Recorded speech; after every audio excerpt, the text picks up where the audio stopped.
I am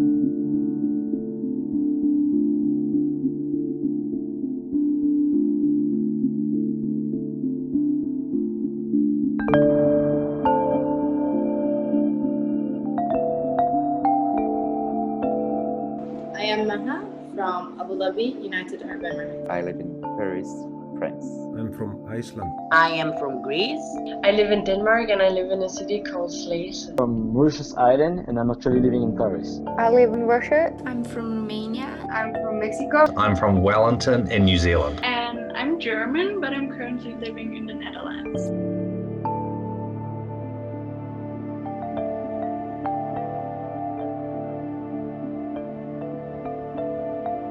I mean, the whole year's kind of been the whole year's been shaped by coronavirus, so it's kind of hard to think of a life without it now because it's just everywhere and everything. But yeah. I was like, yes, 2020 is coming and everything will be great. And I have so many plans for traveling, for job and everything, but I will not. I wanted to study in Britain, in the UK, but I couldn't go, and UK didn't give a visa to, and for this reason I had to stay home, and I had to change my plans. Now I'm wondering what I should do, as I can go to Canada or UK or any other countries.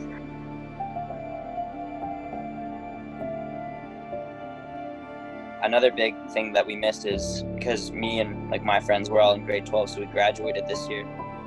And in Canada, usually graduating high school is a fairly big deal. So there's lots of grad celebrations, lots of ceremonies and sort of family dinners and parties and whatever. And all of that was canceled.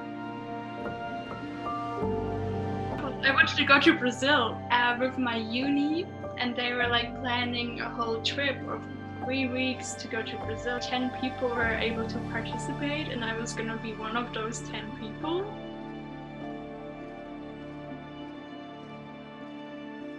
I needed to finish my internship to validate my MBA, and that was a big issue because I'm in the tourism field, the tourism sector.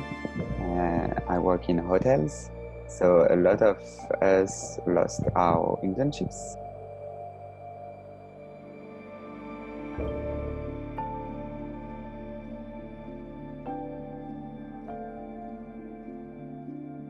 To be honest, once I heard about it, I got super paranoid. So I just went and started looking about the viruses that came before. There was a show on German television with a lot of experts. There were virologists and kind of doctors, and it was really funny because they were all telling us yeah, if this virus ever comes to Europe or to Germany, we're gonna handle it very well. We are very prepared, nothing can happen to us. And so I was thinking okay, it's fine. I wasn't worrying about it at all. But then 2 months later, it arrived here. We have already got the coronavirus before all the other countries, as we're close to China. So probably we have gotten this infection in December or January. I was already it's far away from home, so we'll see how everything evolves.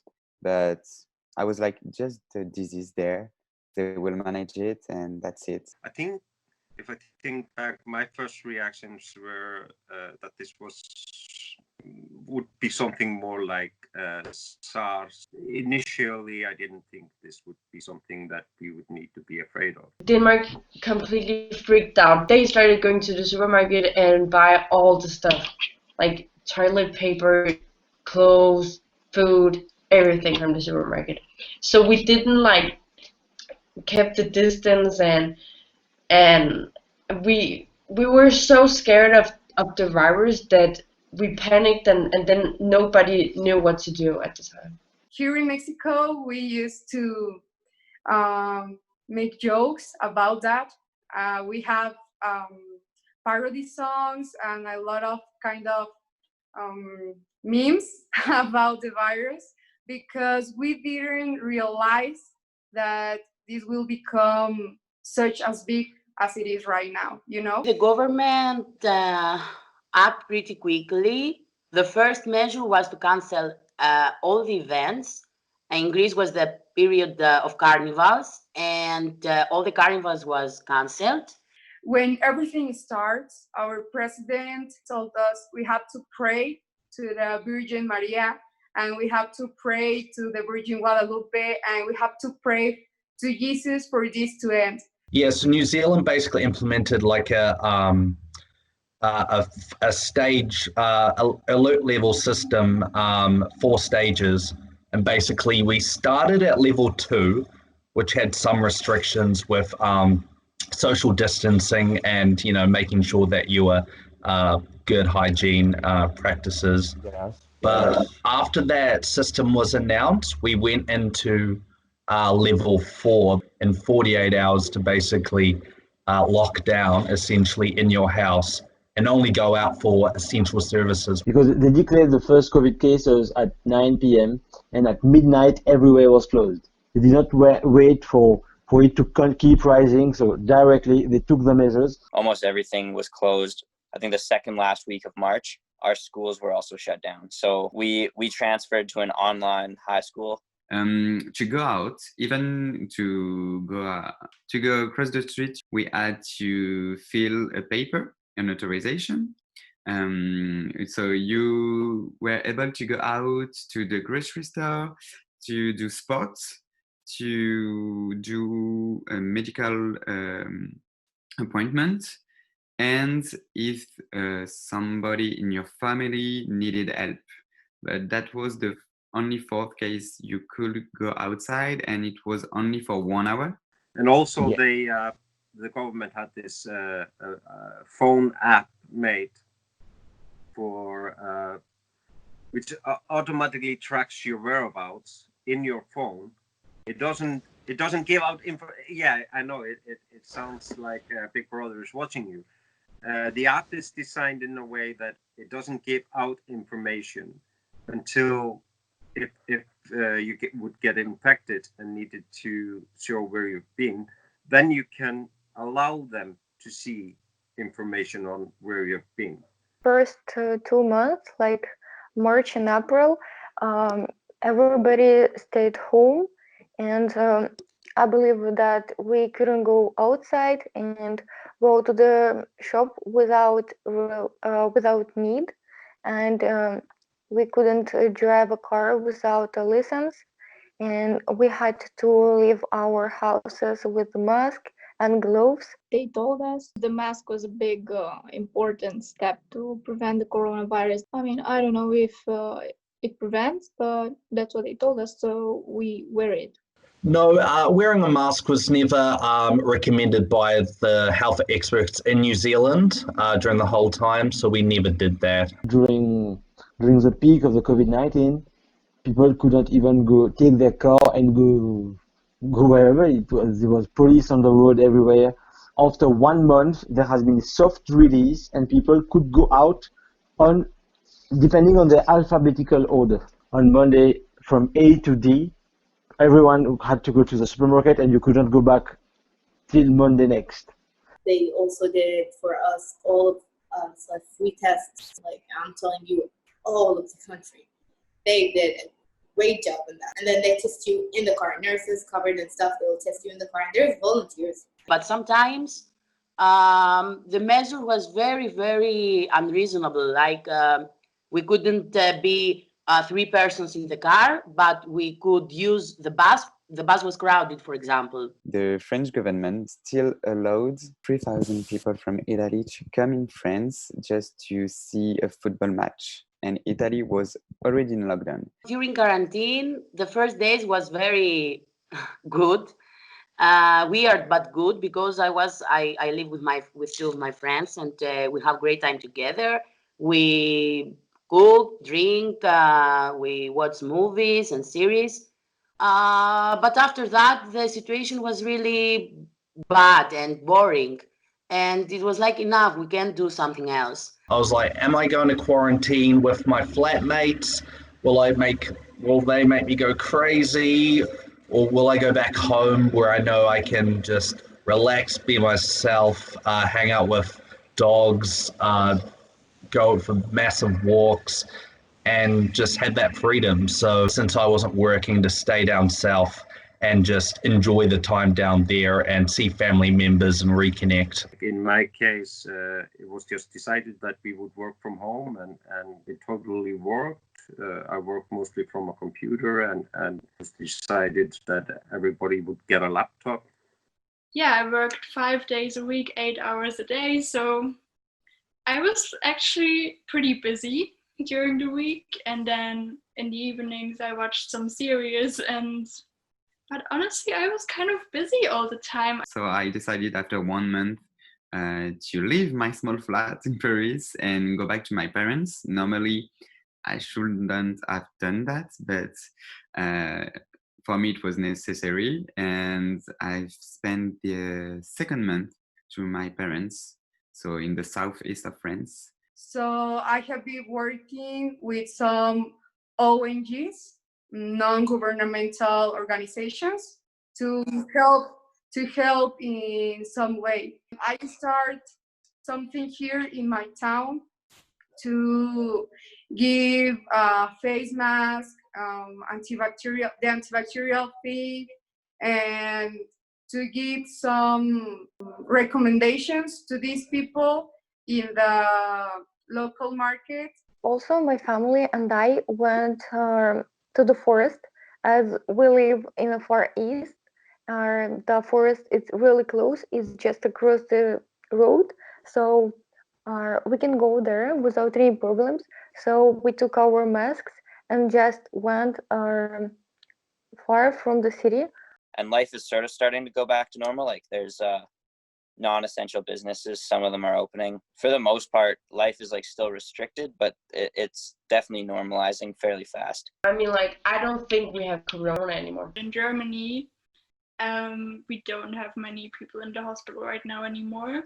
In the beginning of the virus, they were like really preparing to have like a lot of people, because we saw what happened in Italy. So what we made sure that we have like a lot of beds in the hospitals and that kind of stuff. And in the end, we didn't even need them. Well, we're just so lucky because of our small population and the density of the land that we live in. But yeah, the fact that we went hard and went early, and Jacinda Ardern and her government did an amazing job of communicating the facts and following the guidance from the experts. New Zealand is in a good place right now, as best as we can be.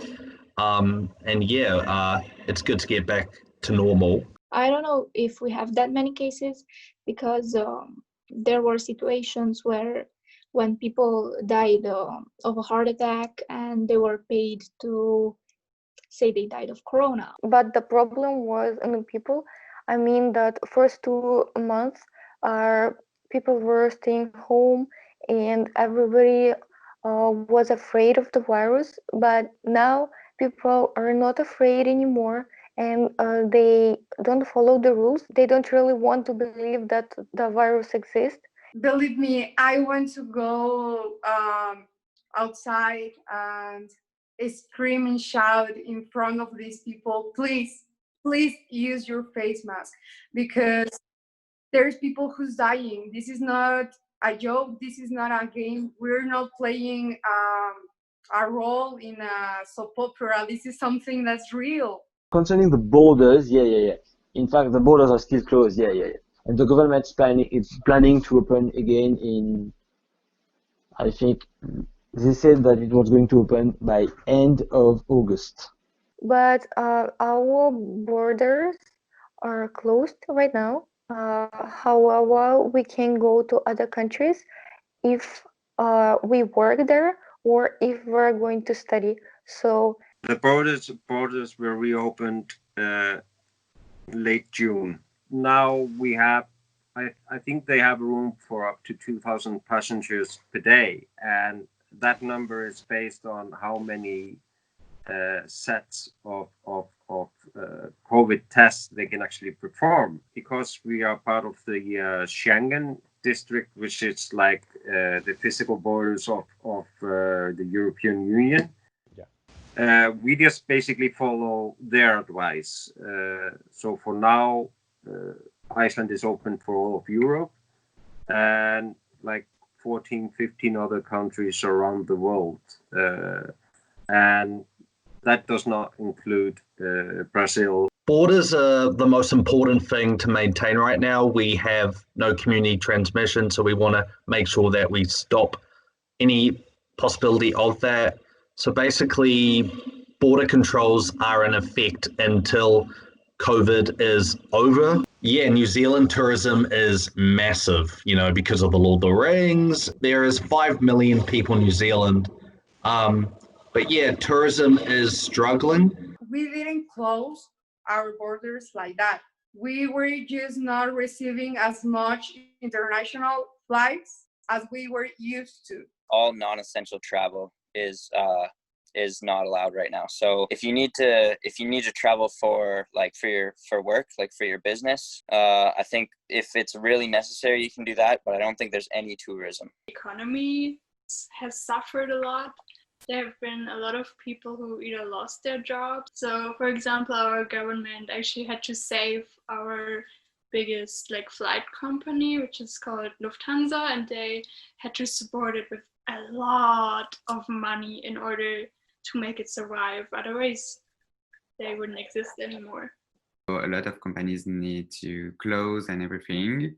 So that's hard. That's the first problem the country have to face. And the second one is our prime minister quit his job. So all the ministers needed to quit. Poverty has been increasing since the quarantine starts because a lot of enterprises fired people. A lot of local businesses had to close. A lot of local markets had to close. And these local markets, these small businesses, they were the principal ways Mexican people can get a job. I mean, here in Romania, the government is corrupted and does the bad things. Corruption has settled since, I don't know, since the communists.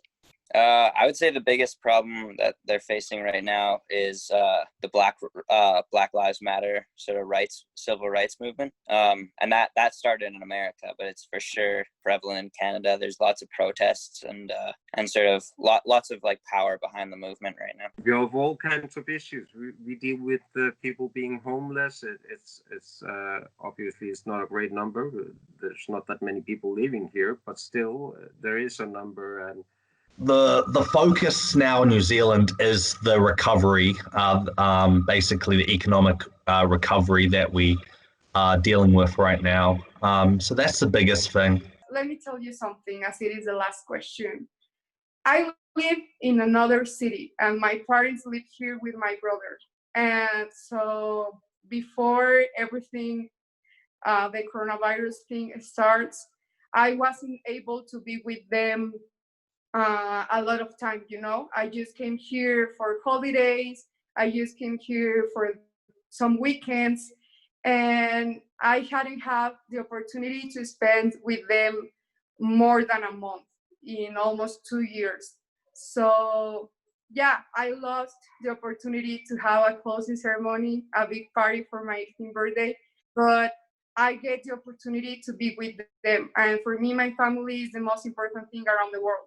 So despite the world is getting crazy, and despite, sadly, there are a lot of people dying, and despite all the situation around the world, I have to be thankful with the life. I have to be glad that I have my parents and my brother with me right now.